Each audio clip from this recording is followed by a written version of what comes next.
ইসলামী মতে কোরবানি হচ্ছে নির্দিষ্ট দিনে নির্দিষ্ট ব্যক্তির আল্লাহর সন্তুষ্টি ও পুরস্কার লাভের আশায় নির্দিষ্ট পশু জবাই করা। মুসলমানদের পবিত্র আল কোরআনের 3টি স্থানে কোরবানির উল্লেখ আছে, যার একটি পশু কুরবানির ক্ষেত্রে এবং বাকি দুটি সাধারণ ভাবনার কাজে বোঝাতে, যা দ্বারা আল্লাহর নিকটবর্তী হওয়া যায়। কুরবানির সময় 3 দিন, জিলহজের 10, 11 ও 12 তারিখ, তবে উত্তম হলো 10 তারিখ। সাধারণত এই তারিখেই অধিকাংশ কুরবানি হয়ে থাকে।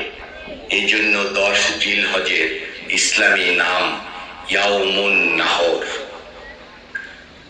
সহিহ বুখারী শরীফ, মুসলিম ও অন্যান্য হাদিসের কিতাবে বহু সন্দে বর্ণিত হয়েছে যে রাসূলুল্লাহ সাল্লাল্লাহু আলাইহি সাল্লাম নামাজ পরবর্তী খুতবায় বলেছেন, এই দিনে প্রথম কাজ হলো সালাত আদায় করা, তারপরে কোরবানি করা।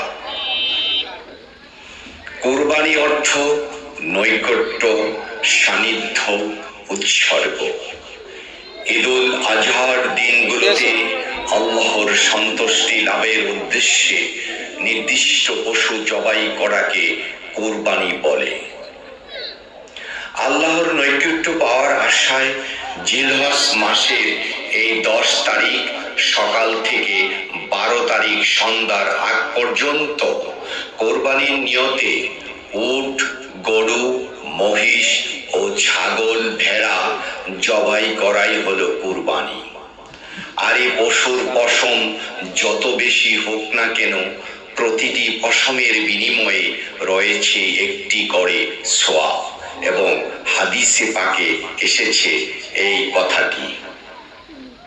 আমরা সকলেই চেষ্টা করি মুসলিম সমাজে যত দরিদ্র ব্যক্তি আছে তাদেরকে আমরা এই কোরবানির মাংস এবং কোরবানির সাথে যারা সম্পৃক্ত থাকে সকলকে একটু সন্তুষ্টি করার জন্য।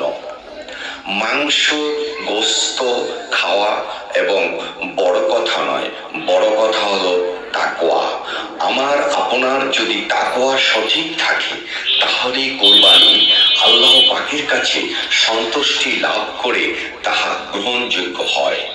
তাই আমাদের উচিত কোরবানির সবচেয়ে বড় তাকওয়া, দিলকে পরিষ্কার রেখে আল্লাহর নামে সপর্দ হয়ে তার প্রতি করুণা দেখিয়ে আমরা প্রত্যেকেই কোরবানির জন্য প্রস্তুত হতে পারি।